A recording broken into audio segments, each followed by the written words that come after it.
Hello everyone, welcome back to my channel radiation Guru. My self Akshita और आज हम इस वीडियो में डिस्कस करने वाले हैं एमसीक्यू सीरीज का next part. So let's get started.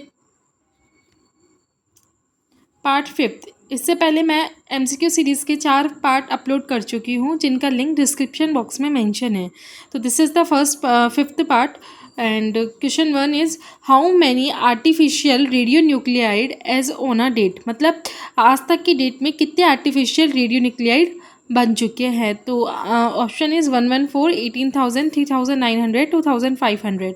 Answer is 2,500। That means artificial radio nuclide जो आज तक की डेट में है वो कितने हैं? 2,500। ठीक है। Question second is technetium 99M technetium is obtained from. देखिए, एक होता है टैक्टीनियम और एक होता है आयोडीन। ये बहुत इंपॉर्टेंट रेडियो न्यूक्लियाइड होते हैं। जो टैक्टीनियम 99 है 99M टैक्टीनियम है वो कहाँ से ऑब्टेन्ड होता है? वो मोलिब्डेनम से ऑब्टेन्ड होता है। यदि मैं बात करती आयोडीन 131 की, तो वो किससे ऑब्टेन्ड होता है? वो जिनोन से ऑब्टेन्ड होता है। ठीक है। तो ये दो इम्पोर्टेंट रेडियो न्यूक्लियाइड है जो मोस्टली हर एग्जाम्स में पूछे जाते हैं। ठीक है। तो टैक्टीनियम जो 99M है वो किससे ऑब्टेन्ड होता है? जिससे वो ऑब्टेन्ड होता है मोलिब्डेनम, इंडियम, गैलियम या आयोडीन। तो molybdenum is the correct answer. लेकिन यदि बात करते हैं आपसे आयोडीन 131 की, तो यदि उससे पूछते कि वो किससे ऑब्टेन्ड होता है तो आंसर होता है जिनोन। ठीक है।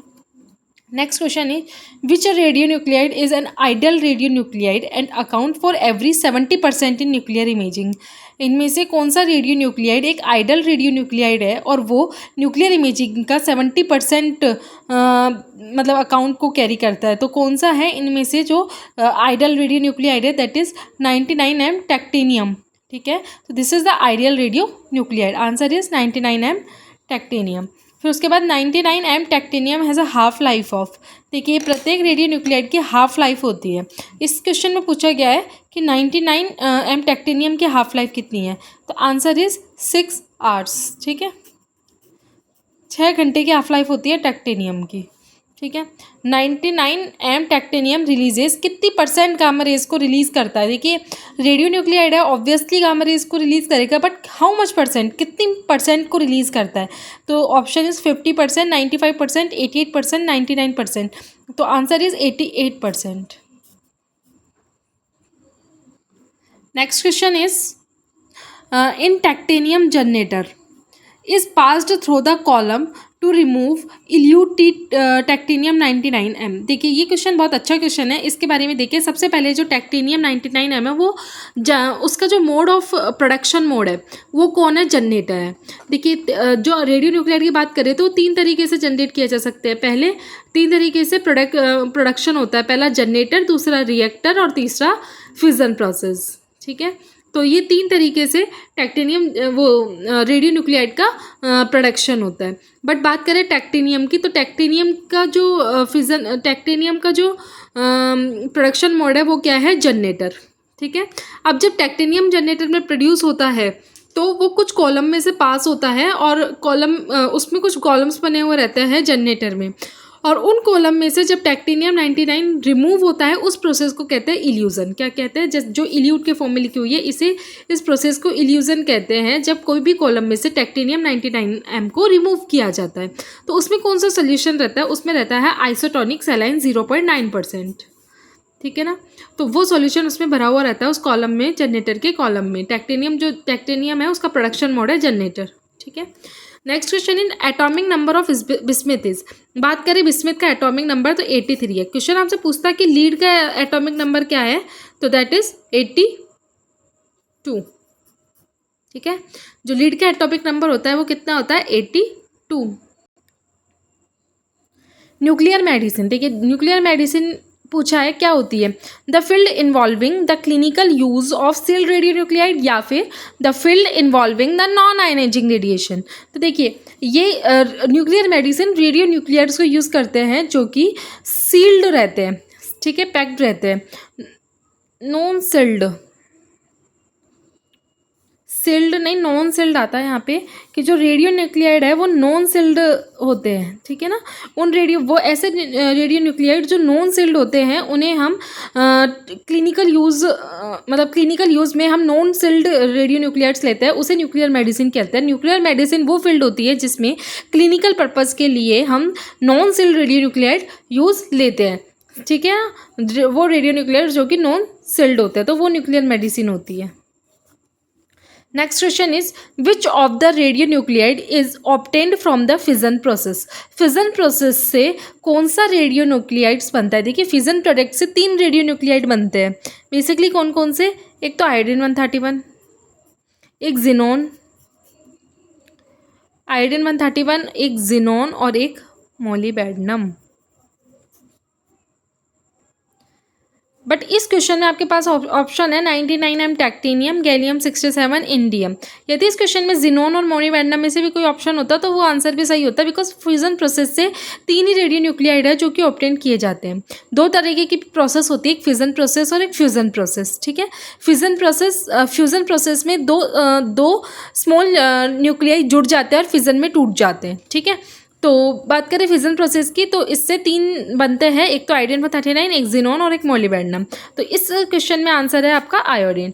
नेक्स्ट क्वेश्चन है hydrogen bomb is made by using principle nuclear fission या न्यूक्लियर फिजन या न्यूक्लियर फ्यूजन। देखिए न्यूक्लियर फ्यूजन से 2 रिएक्शन होती है, एक तो सन एंड स्टार की बात करें तो वो भी न्यूक्लियर फ्यूजन में आती है, और यदि हाइड्रोजन बॉम्ब की बात करें तो वो भी न्यूक्लियर फ्यूजन में आती है। तो न्यूक्लियर फ्यूजन वो प्रिंसिपल है जिससे हाइड्रोजन बॉम्ब बनते हैं।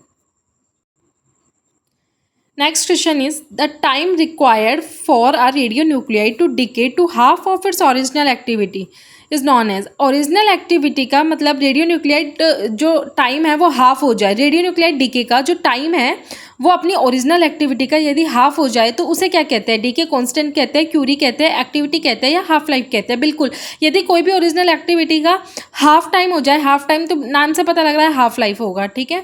Relation between effective biological and physical half life. देखिए 3 तरीके की हाफ लाइफ होती है, एक तो इफेक्टिव हाफ लाइफ, एक बायोलॉजिकल हाफ लाइफ और एक फिजिकल हाफ लाइफ।